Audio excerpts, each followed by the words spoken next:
At the probate hearing, my father looked proud. "You'll never touch that money again." My sister added, "That's right." My mother smiled. "He doesn't deserve a cent." The judge opened my letter, scanned it, then laughed hard. He said quietly, "Oh, this is good." They looked terrified. "My name's Gary. I'm 36, a locksmith, and apparently the reliable son in my family. If a key snaps in a lock at 2 a.m., I'm the guy who shows up with a toolbox and coffee breath. I've been picking locks since I was a teenager, riding in the passenger seat of my dad's old van while he lectured me about hard work and loyalty. Now I own that van. I own the business. I pay my own rent, my own insurance, my own everything. And somehow, I also ended up paying for half of my parents' lives. I'm the one who fixed their front door when my dad slammed it so hard the frame cracked during a fight with my mom. I changed the locks when my sister broke up with her ex and couldn't afford a locksmith. I put new deadbolts on Grandma's house when she got sick and Mom panicked about strangers breaking in. I didn't charge them for any of it. Not once. They're family, right? That's what I kept telling myself. The first crack showed up at Sunday dinner last year. Just the four of us around the table at my parents' place. Roast chicken, potatoes, the same old table I'd done homework on as a kid. Dad poured himself another glass of wine and looked at me over the rim. "You know you're lucky, Gary," he said. "If it wasn't for us, you'd still be cutting spare keys in the back of some hardware store." I put my fork down. "I built the business, Dad." He snorted. "With my tools. My van. Don't forget who gave you your start." Mom reached over and touched his arm. "He's just sensitive.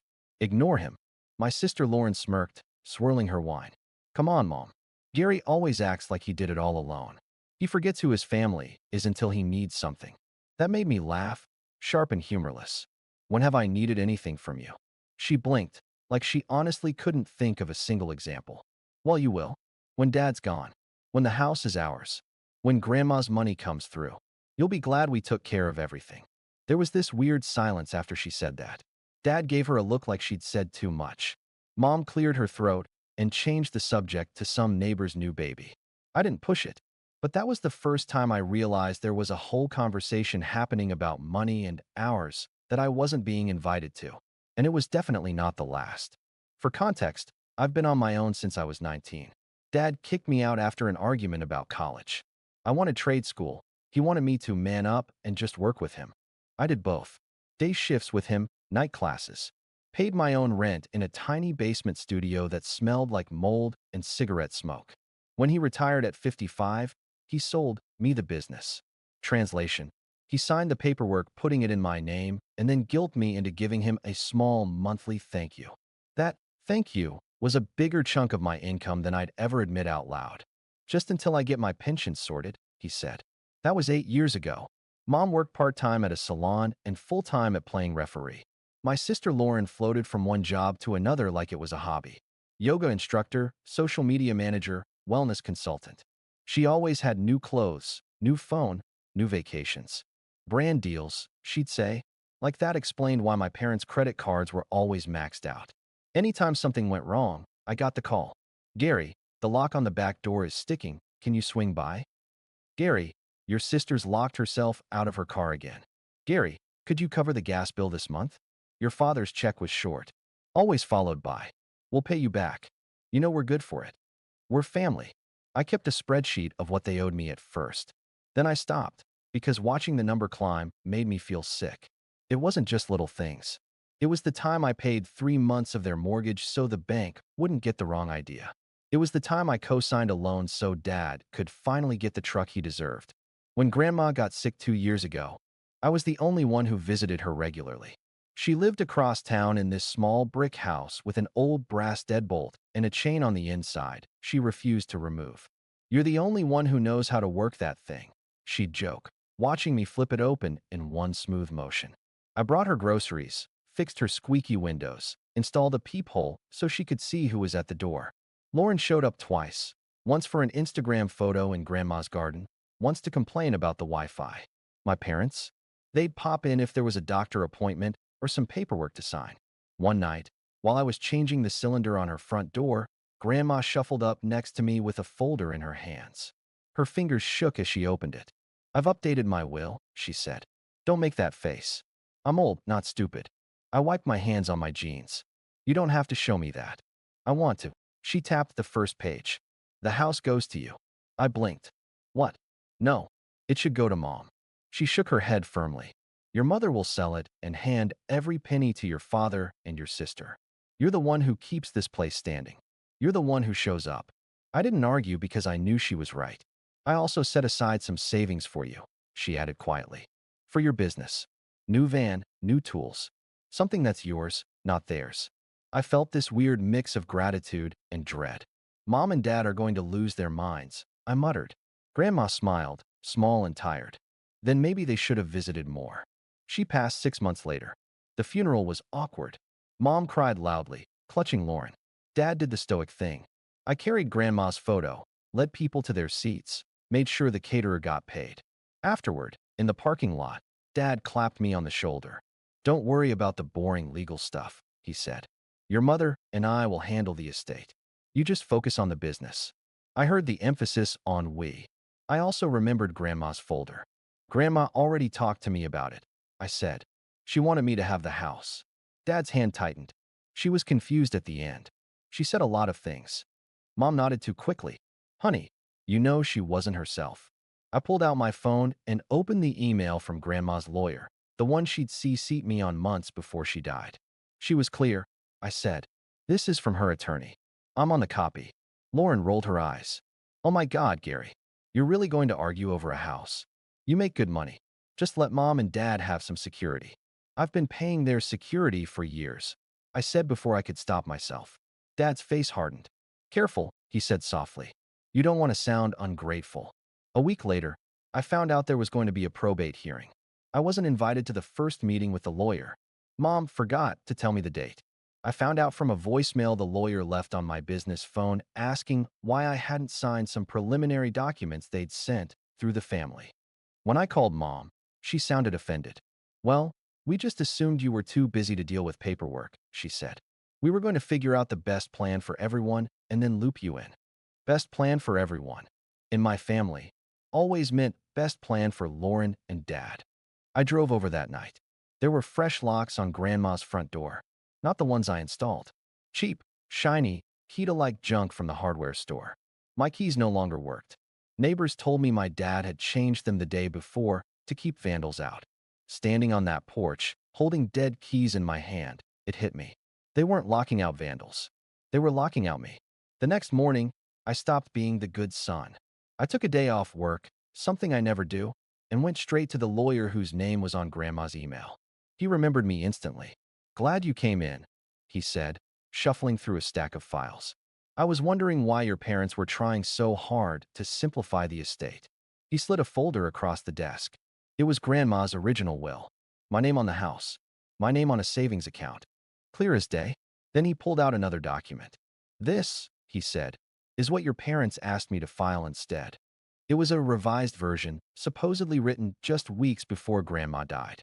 Everything now split 3 ways between Mom, Dad, and Lauren. My name only showed up in a single line about sentimental items.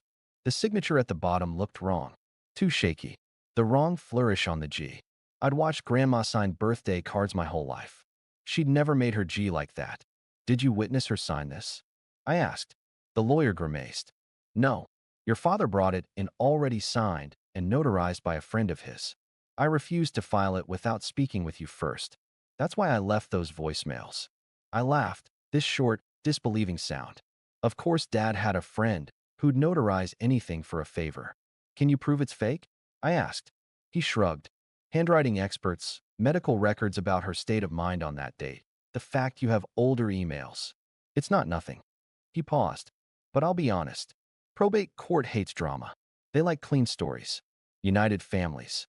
We both knew mine wasn't that. I went home and sat at my kitchen table with a legal pad, my phone, and 10 years of resentment. I went through every bank statement where I'd covered their mortgage. Every transfer labeled Mom Rent or Dad Truck. Every message where they'd promised to pay me back or said things like, you know the house will be yours one day anyway, so what's the difference? By midnight, I had a small stack of printed screenshots and a headache. I wrote a letter. Not some emotional rant. Just dates, amounts, promises. The fact that Grandma had emailed both me and her lawyer. The fact that my parents tried to file a last-minute change without involving me. At the end, I wrote one sentence that felt like closing a door. If the court chooses to honor the forged document, I formally withdraw from all informal financial support of my parents and sister. I will not be funding their lifestyle based on an inheritance that was supposed to help me recover the costs I've already carried. I emailed a copy to the lawyer. He called me the next day. "This is thorough," he said. "Are you sure you want to go this route? It'll make things messy." "They already made it messy," I said. "I'm just not cleaning it up for them anymore." He sighed. "All right, I'll submit it to the court as your statement."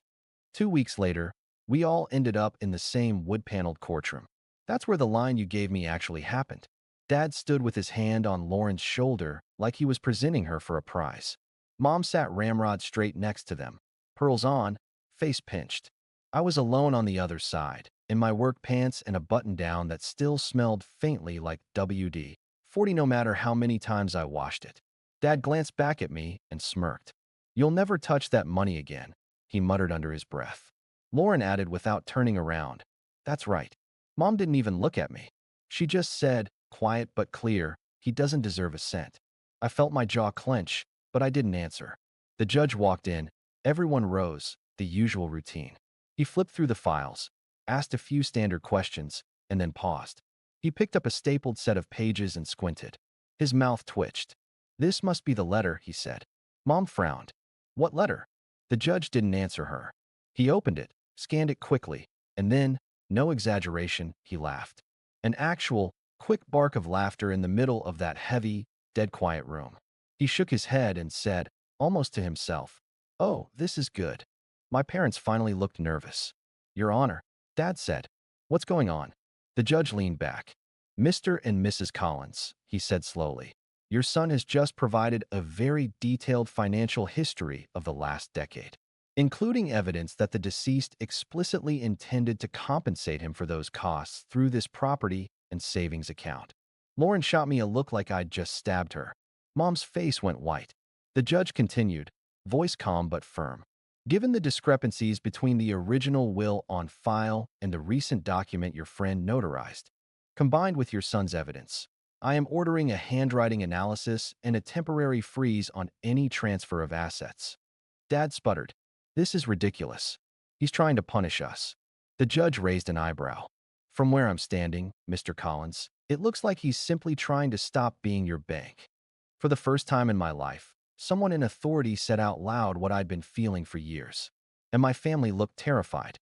Everything after that moved fast and slow at the same time. Fast, because the legal stuff exploded. Slow, because my emotions didn't keep up with it. A few days after the hearing, Dad called me. I let it go to voicemail. His voice came through tight, controlled. "Gary, you need to retract that letter. You've embarrassed us. This is a family matter, not a court spectacle. Call me back and we'll sort this out like adults."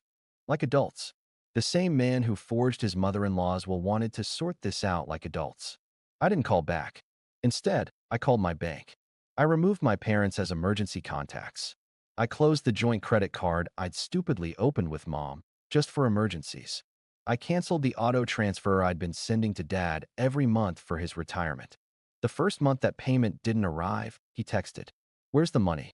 Don't be petty. We raised you." I replied with a screenshot of my letter's last paragraph. He didn't respond. Lauren was more dramatic. She blew up my phone with messages. "I can't believe you do this to Mom. Grandma loved all of us. You're twisting everything. After everything we've done for you." I typed and deleted 5 different replies before finally sending one sentence. "Change your own locks from now on." She read it and didn't answer. Work became my safe place. It's funny. I spent years opening doors for other people. Now, every time I fit a new cylinder or rekeyed an office, it felt like a quiet reminder that I could close some too. My regulars noticed I was quieter, more focused. One old customer, Mr. Patel, watched me replace his storefront deadbolt and said, "You look tired, Gary." "Family." I laughed. "Is it that obvious?" He shrugged. "Family is always obvious. You fix locks, but people always try to sneak in where they're not invited." 2 months after the hearing, the handwriting expert filed his report. The revised will was declared invalid. The date didn't match Grandma's medical records. She'd been in the hospital, heavily medicated. the day they claimed she'd signed it. The signature had inconsistencies. The notarization was creative. The judge restored the original will. The house was mine. The savings account too. Mom called, sobbing. "How could you do this to us?" she cried. "We were counting on that house for our retirement. Your father already told everyone we'd be moving there." I sat on my couch, phone on speaker, staring at the blank TV screen. "Grandma told me that house was for me," I said. "She told you too. You just didn't like it." "That's not the point," Mom snapped, the tears disappearing like a switch. "We're your parents. You're supposed to take care of us." "I have," I said quietly. "For 10 years. With my money. My time. My business. This," I gestured around even though she couldn't see, "was supposed to help me get out from under that. You tried to take it too." A long pause. "You're being dramatic," she said finally. "We never asked you for anything." I actually laughed. "I have the bank statements, Mom. And the texts." The judge saw them. "Why are you keeping score?" she demanded. "That's not what family does." "That's exactly what family does when the other side pretends the scoreboard doesn't exist." She hung up on me. For a while, there was radio silence. No Sunday dinners. No, "Can you swing by and look at the lock?" No frantic calls about Lauren's latest breakup. It felt weirdly peaceful. I spent weekends at Grandma's house instead, cleaning out closets, repainting walls, fixing the stuff Dad ignored for years. I found old photos of her as a young woman, grinning on that same porch. I found recipes written in her neat handwriting. I found a small envelope with my name on it tucked into the back of her wardrobe. Inside was a note. "If they make this house a battlefield, remember, you don't have to stay and fight in their way. You can lock the door and walk away. Love, Gran." I sat on the bedroom floor and cried for the first time since all this started. Not big, dramatic sobs. Just quiet, exhausted tears. Outside of all that, life got better. I hired an extra tech for the business, so I wasn't on call every night. I upgraded my van like Grandma wanted. I stopped taking jobs that paid in exposure or favors and started valuing my time. I made friends outside of work. Guys from the gym, a barista from the coffee shop who knew my order by heart, a neighbor who asked for help assembling furniture and paid me in pizza and beer, but also respect. One of my cousins, Jenna, reached out unexpectedly. She sent a DM on social media. "Hey, I heard some wild stuff from your mom about you stealing the house." Then Amelia filled me in. "Just wanted to say I'm sorry. And I'm proud of you for standing up for yourself." We met for lunch a week later. She admitted the family group chat had been a mess of gossip and victim stories about me. "They say you're cold," she said, stirring her drink. "That you're abandoning them." I shrugged. "I changed the locks." She snorted. "Yeah, they hate that." Dad eventually sent one more message. "We're very disappointed in you. When we're gone, you'll regret how you're acting." I stared at it for a long time. For once, I didn't feel that old shame or panic. Just relief. I typed back. "When you're gone, I'll miss the idea of the parents I wanted. Not the ones who try to rob me." He left me on read. Last I heard, they're renting a smaller place closer to Lauren. The bank finally said no when they tried to refinance the old house they were totally about to inherit. Lauren posted something vague on Instagram about toxic people stealing what's yours. All her friends commented things like, "You deserve better, babe." I didn't bother defending myself. The people who matter already know the truth.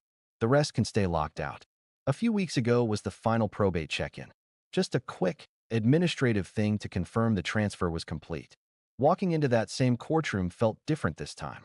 I wasn't shaking. I wasn't waiting for my parents to throw a scene. They didn't even show up. Their lawyer handled it quietly, clearly done with the whole mess. When the judge signed the last paper, he glanced at me. "You doing all right, Mr. Collins?" he asked.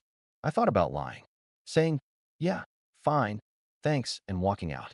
Instead, I said, "I'm getting there." He nodded. "Families and money," he said. "I see it every day. For what it's worth, drawing a line doesn't make you a bad son. It makes you a sane adult." I carried that with me all the way to Grandma's house. I stood on the porch, keys in my hand, my keys to my lock, and realized something simple. For years, I'd been terrified that if I stopped paying, stopped fixing, stopped rescuing, I'd lose my family. Then I stopped. And yeah, I lost them. But I also lost the constant anxiety of my phone buzzing with demands. I lost the sick feeling in my stomach every time I checked my balance after bailing them out. I lost the twisted little voice that said, "You owe them everything." In its place, there's a quiet I'm still getting used to.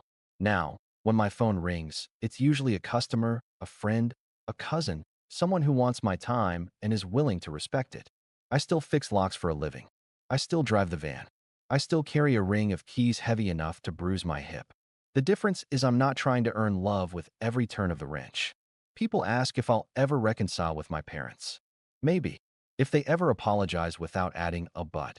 If they ever admit what they did. If they ever show up without expecting a check, a favor, a free repair. Until then, my boundaries aren't punishment. They're protection. From now on, if someone wants into my life, they don't get a copy of the key just because we share blood. They show me they can knock, wait, and come in with respect. Grandma used to say, "A good lock doesn't keep good people out. It keeps the wrong ones from walking in like they own the place." For the first time in my life, I finally understand what she meant. I'm not the family ATM. I'm not the backup plan. I'm not the kid they can guilt into paying their bills because you'll get it all back one day. That day came. They tried to steal it. And I walked out of that courtroom with more than a house and a savings account. I walked out with proof that I was never crazy, never selfish, never ungrateful.